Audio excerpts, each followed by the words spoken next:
우리 삶을 움직이는 뉴스, 중심 잡힌 시선으로 전하겠습니다. 황보선의 출발 새아침. 네, 이 자리 터줏대감이죠. 황보선 앵커가 이 방송기자클럽 대선 후보 초청 토론회에 가 있습니다. 11시에 저희 YTN 라디오에서도 들려드리는데요. 그 자리를 대신하고 있는 김우성 PD입니다. 자, 이재명 후보님 듣고 계십니까? 윤석열 후보님 듣고 계시나요? 여론이 궁금하시면 지금 이 코너를 들으셔야 됩니다. 무릎을 탁 치게 만드는 무릎탁 도사님들이 나와 계신데요. 한국사회여론연구소 이강윤 소장님 나오셨습니다. 안녕하십니까? 안녕하세요. 네, 배추도사, 네, 배종찬 인사이트K 연구소장님 나오셨습니다. 안녕하십니까? 안녕하십니까? 예, 아니 이제 배종찬 소장님 제가 항상 배추도사로 알고 네, 있는데, 오늘은 프레임 배추입니다. 예, 그렇군요. 네. 늘 또 프레임 얘기를 자주 하시니까요. 근데 이강윤 소장님은 애칭이 없어요. 그래서 네. 청취자 여러분들, 자, 유료 문자입니다. 유료 50원 샵 0945번으로 이강윤 소장님의 애칭을 지어주시면 네. 또 소개를 방송 끝나기 전에 강두는 어떨까요? 강두. 예, 청취자분들께만 의견을 여쭙도록 알겠습니다. 하겠습니다. 자, 좀 여론조사 추이에서 아주 조금 관심을 높게 주는 소식이 나타났습니다. 네. 골든크로스, 이른바 1, 2위가 계속 동일하게 유지하다가 네. 확 뒤바뀐 거죠. 그게 나왔는데 소장님 어떤 내용인가요? 요동치고 있습니다. 대선 이제 100일도 남지 않았습니다. 네. 3월 9일까지 100일도 남지 않은 선거판세 요동치고 있습니다. 채널A가 리서치앤리서치에 의뢰해서 지난 27일부터 29일까지 실시한 조사입니다. 내년 대선에서 누구에게 투표할지를 물어봤는데요. 네. 이재명 후보 35.5%, 네. 윤석열 후보 34.6%. 오차범위 내네요. 예, 이재명 후보가 0.9%포인트 수치는 앞서는 결과이고요. 자세한 사항은 중앙선거여론조사 심의위원회 홈페이지에서 확인 가능합니다. 네. 자, 이렇게 후보가 확정된 뒤에 사실은 이재명 후보가 윤석열 후보를 앞선 적이 뭐 처음인가 아닌가 이런 것도 궁금하기도 하고요. 배경도 궁금합니다. 이 소장님 어떻게 보고 계세요? 네, 수치상으로는 처음 맞습니다. 네. 이재명 후보는 지난 10월 10일 그리고 윤석열 후보는 11월 5일에 후보로 확정이 됐고요. 네. 줄곧 뭐 컨벤션 효과 이런 것들로 해서 한때는 두 자릿수까지 크게 앞서기도 했었는데 윤석열 후보가 네. 지난달 말부터 급격히 좁혀드는 것은 여러 여론조사 결과를 통해서 확인이 됐고 엊그제 D-100 KBS 조사가 저는 굉장히 상징적이었다고 생각합니다. 네. 둘 다 35.5 희한하게 소수점 한 자릿수까지 동률이었어요. 네. 그렇게 나오긴 정말 힘든데 네. 자 한번 볼까요? 1000샘플입니다. 네. 10%면 100명. 네. 1% 차이를 만들게 하는 것은 10명입니다. 네. 10명의 응답자가 어떤 후보를 택하느냐 또는 네. 주요 이슈에 대해서 어떤 입장에 서느냐에 따라서 1%는 충분히 왔다 갔다 하는 그래서 우리가 오차범위 있는 건데 네. 지금 채널A 조사 보면 0.9%포인트 차이니까 네. 실질적으로는 네. 저는 통계학적 그리고 사회과학적 방법론으로 보자면 이거는 우열을 논하기가 힘들 정도로 딱 붙어 있는 것이다. 네. 그리고 35.5라는 KBS 조사의 동률이 시사하는 바처럼 누가 뒤집더라도 또는 네. 누가 잠시 밑으로 두 선이 교차하더라도 네. 크게 이상할 건 없는 징조는 이미 있었다는 것이고요. 네. 윤석열 후보는 전반적으로는 하강 국면 맞습니다. 11월 네. 한 달 내내 후보 확정 뒤로 한 달 내내 쭉 빠지고 있었고 네. 이재명 후보는 뒤늦게 쭉 상승 시동이 걸려서 네. 두 선이 교차한 게 이번 네. 것으로 보고 싶습니다. 자, 그럼 지금 말씀해 주신 가장 것처럼 큰 이유는 구도에서 후보로 국면 전환이 됐다고 봐야 되겠죠. 네. 윤석열 후보의 지지율이 높았던 것은 정권 교체 여론에 올라탔던 네. 것이죠. 네. 후보가 되고 난 이후에 윤석열 컨벤션 효과, 윤벤션 효과가 나타났었는데 그 정권 교체 여론을 더 살리지 못했다. 네. 그런데 이재명 후보는 계속해서 대선 행보를 하고 있거든요. 네. 그러니까 정권 유지냐, 정권 교체냐 네. 이렇게 프레임이 잡히면은 이재명 후보가 뭐 배겨날 재간이 없는 것이죠. 네. 몸부림치고 발버둥 쳐도 이 구도에서 벗어날 수는 없는 것이거든요. 그런데 이제 네. 점점 후보 국면으로 후보 대 후보만 보자. 네. 이재명 대 윤석열. 그래서 이재명 후보는 지금 선거 캠페인의 방향을 네. 민주당의 이재명이 아니라 이재명의 민주당이 되겠습니다. 그때 라고 하는 전환을 것이거든요. 시도했죠. 네. 그렇기 때문에 이것이 이제 후보 대 후보 대결로 이게 좁혀지게 되면 전환되게 되면 말 그대로 프레임 전쟁은 앞서거니 뒤서거니 앞서거니 이렇게 되는 것이거든요. 네. 그러니까 이재명 후보의 지지율이 올라갔다기보다는 네. 윤석열 후보의 지지율이 내려왔다. 그럼 뭐 때문에 내려왔냐? 네. 삐거덕이죠. 아. 선대위 삐거덕이죠. 이야기를 여쭤보지 않을 수가 없을 것 같습니다. 앞서 저희가 박수영 의원을 직접 스튜디오에 아니 승리하려는 목적은 대통령 당선 똑같은데 네. 두 사람의 방정식이 다르다. 당대표와 이 후보의 방정식이 다르다. 20대 30대와 중도층에 대해서 안절부절하고 있는 이준석과 그냥 마이웨이 가고 있는 윤석열과 이 차이가 지금 있다라고 하는데 이 소장님 어떻게 보세요? 예, 방금 말씀에 100% 동의합니다. 두 사람이 잘하는 것, 강점을 보이고 있는 것도 확연히 다르고요. 일단 정권 교체 심리가 좀 더 아직은 우세하다는 그 기본적인 프레임도 네. 다른 데다가 그 윤석열 후보가 선출되고 나서 잠깐은 굉장히 좋았어요. 이른바 컨벤션 효과를 아주 톡톡히 쏠쏠하게 누렸는데 네. 3주 넘게 거의 한 달 가까이 선대위 인선 파장 김종인 네. 전 비대위원장을 오네 안 오네. 네. 그다음에 이번에는 지금 또 당 대표가 네. 시위라고 할까요? 뭐 네. 자맹 같진 않아요. 자맹은 아니다. 기자도 네. 동의했다 이렇게 다 얘기하더라고요. 알리면서 돌아다니는 네. 건데 자 이거 한번 보십시다. 국민들이 그걸 관심 있어 할까요? 또는 그것에 얼마나 중요도를 부여하고 있을까요? 네. 여의도에서 정치를 직업적으로 하는 사람들의 묘한 파워 역학 다툼? 네. 그런 건 혹시 아닐까? 아무개를 어느 자리에 보내야 뭐가 좀 쉽게 핸들링이 된다거나 일테면 지나치게 공급자 위주적 사고방식에서 벗어나지 못하고 있는 사이에 국민들의 정치에 대한 외면, 불신 네. 그리고 또다시 반복되는 구태 국민들이 네. 제일 싫어하는 거거든요. 네. 지금 제일 급한 건 코로나 양극화 해소, 경기 절벽, 인구 절벽 이런 것들입니다. 일자리, 부동산 값. 그러고 있을 시간에 한 달간 뭐 했습니까? 네. 반면에 이재명 후보는 비교적 한 달간 민심에 겸손한 자세를 보이곤 있습니다. 네. 사과도 좀 하고요. 물론 아주 자신이 굉장히 중요하게 내걸었던 몇몇 핵심 정책 국토 보유세라거나 네. 전국민 재난지원기금 이런 것들의 민심에서 반응이 조금 좋지 않으니까 바로 철회하거나 유보시키는 것에 대해서 네. 일부에서는 민심의 향배에 굉장히 적극적으로 능동적으로 반응한다라고 볼 수도 있는 것이고 네. 한편으로는 만약에 대통령이 되고 나서 네. 중요한 국책 또는 정책을 하는데 여론 반응이 별로 안 좋으면 그때 바꿀 것인가 중요한 네. 정책을 항상 여론조사나 국민투표 하고서 할 것인가 이런 반론도 있을 수는 있어요. 네. 아무튼 국민들이 어디에 무게중심을 두고 채점을 어떻게 하시는지는 두고는 보십시다만 지금 현재 국민의힘에서 한 달 가까이 계속되고 있는 이 진통, 내홍 이것은 적어도 국민들의 관심이나 핵심적으로 궁금해하는 것 또 국민들을 위해서 하는 것은 아니라는 것은 알 겁니다. 그런데도 네. 불구하고 잘 안 풀리는 것 요게 최근 여론조사에 지금 그대로 반영이 되고 네, 있다. 사실 뭐 이렇게 보입니다. 선대위 구성에 대한 여론조사도 있었어요. 누가 더 네. 잘하느냐 있었는데 자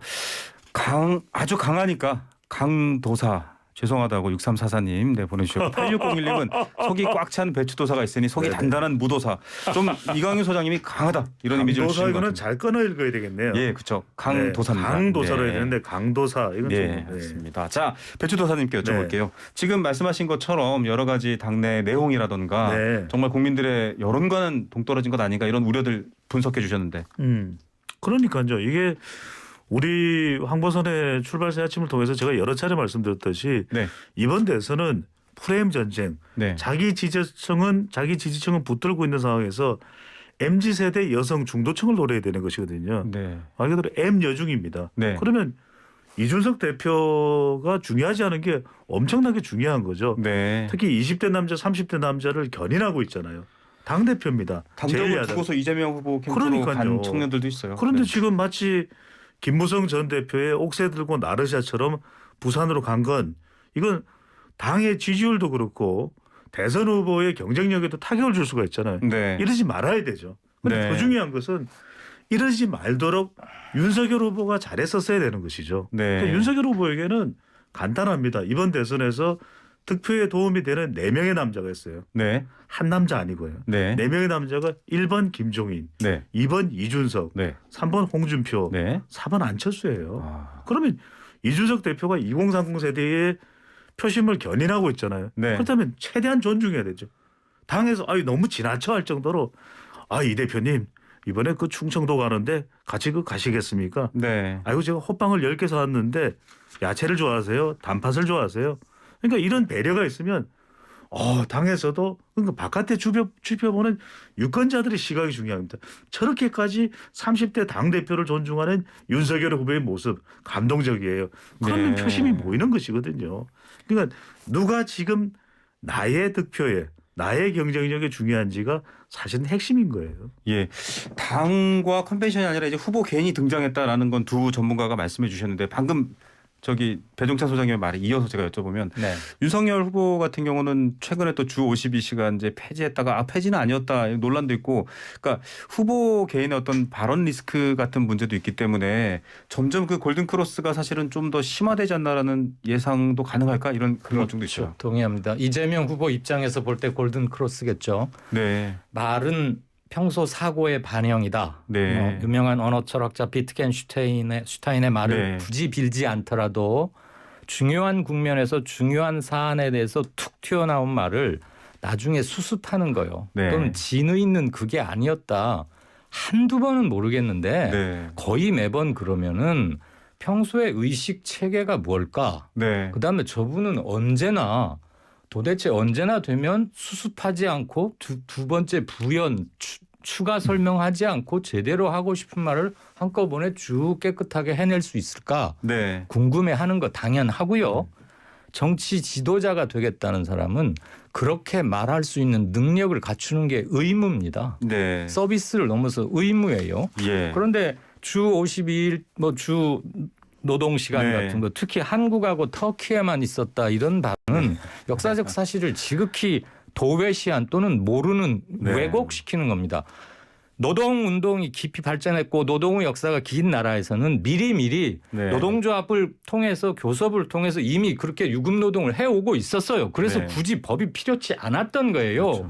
후발 산업국가인 한국이나 터키가 장시간 노동으로 인한 노동자 피해가 너무 극심해지니까 나중에 네. 노동관계법을 통해서 만들었을 뿐입니다. 그렇죠. 그런데 그런 역사적 사실은 몰각하고 외국 유명한 서유럽 국가에는 하나도 법이 없다고 말하면 이건 역사적 사실을 왜곡하는 것이죠. 네. 그래서 윤석열 후보가 지금 이게 한두 번이 아닌데 네. 공부의 부족도 하나 있을 것이고 네. 평소에 사유 체계에도 조금 문제가 있어 보이고요. 네. 뒤늦게 과외 공부를 열심히 하셨다고 하니 앞으로는 제발 정제된 말, 네. 정제된 말 이전에 본인의 사고 체계나 의식 체계나 노동관, 네. 세계관을 정련시킬 필요가 또 한 번 있는 것 같습니다. 예, 정권 교체 열망이 아니라 이제 후보 개인에게 많은 많은 기회가 주어진 상황인데 그렇죠. 이 참 굉장히 큰 걱정할 부분이기도 합니다. 네.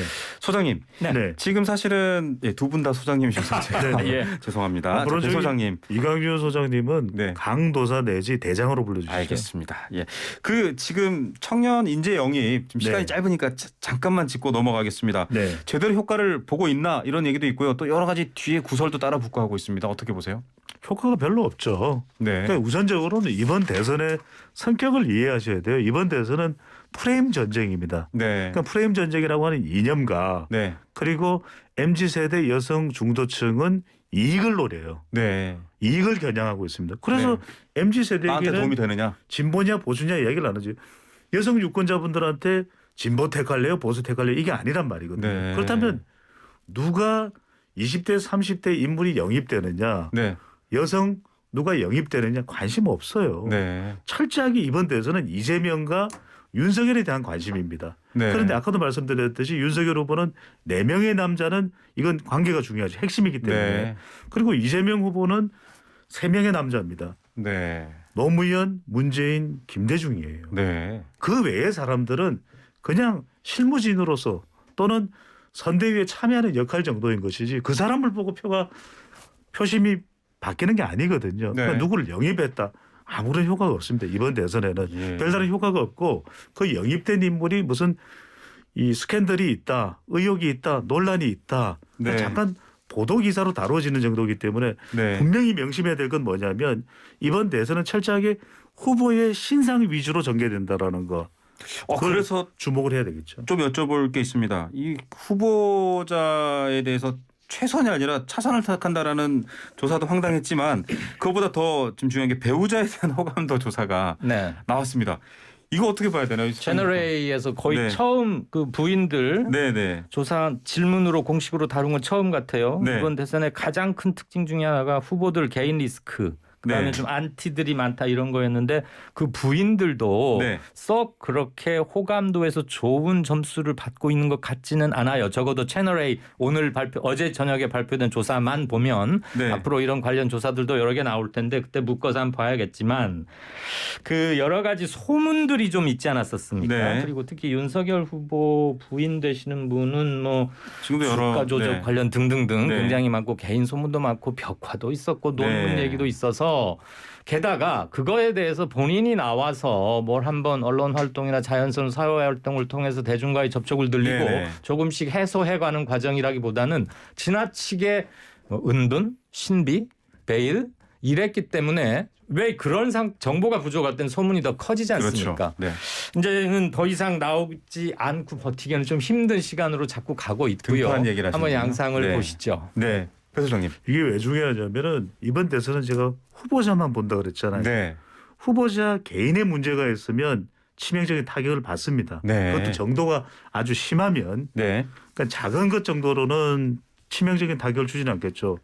후보자에게서 중요한 게 뭡니까? 후보자 다음으로 배우자잖아요. 네. 그래서 관심이 높고 일단 이번 선거는 철저하게 프레임 전쟁이기 때문에 네. 후보자를 바라보는 것도 객관적이거나 또 긍정적이지가 않아요. 네. 상당히 주관적인 이념과 또 이재명 후보는 괜찮은가 윤석열 후보는 괜찮은가 마땅치 않다라는 여론이 상당히 높다는 건 배우자도 마찬가지죠. 네. 여파가 미치는 거죠. 그런데 여기서 핵심적인 것은 뭐냐 하면 결과적으로 마지막 순간까지 이번 대선을 요동치면서 후보자의 신상에 초점이 맞춰졌는데 그래서 탈탈탈 털어내야 됩니다. 네. 자꾸만 배우자와 관련된 거 본인과 관련된 거를 또 가린다고 해서 가려지지가 않거든요. 여기서 중요한 것은 왜냐하면 여기에 영향을 받는 것은 민주당 지지층이나 국민의힘 지지층이 영향을 받는 게 네. 아닙니다. 작고 사소한 관련된 내용일지라도 네. 후보자나 후보자의 배우자와 관련된 뭐 장모 또는 시댁 식구 다 MZ세대 여성 중도층은 자격이 있는 거야? 대통령이 돼서 되겠어? 저 사람이 영부인이야? 이걸 묻는단 말이에요. 그래서 여기서 중요한 것은 솔직 담백 네. 투명하게 밝히는 게 최선입니다. 네. 시간을 늦춘다고 해서 해결이 되지가 않거든요. 네. 그런 만큼 이재명 후보는 김혜경 씨를 또 윤석열 후보는 김건희 씨에 대해서 다 고스란히 모든 것을 투명하게 공개하는 것이 최선이라는 거죠. 예, 지금 얘기하고 있는 호감도 비호감도 조사 뭐 이재명 후보의 배우자 김혜경 씨가 조금 앞서고 있는데요. 채널A가 여론조사 기관 리서치앤리서치에 의뢰해서 지난달 27일부터 29일까지 조사했고요. 1일 발표한 내용입니다. 자세한 사항은 중앙선거 여론조사 심의위원회 홈페이지 참조하시면 되는데 여기서 보니까 호감도와 비호감도를 봤더니 뭐 김혜경 씨가 김혜경 배우자가 조금 나은 편이긴 한데 비호감도가 둘 다 높았어요. 네, 네. 이건 어떻게 보세요? 이 소장님.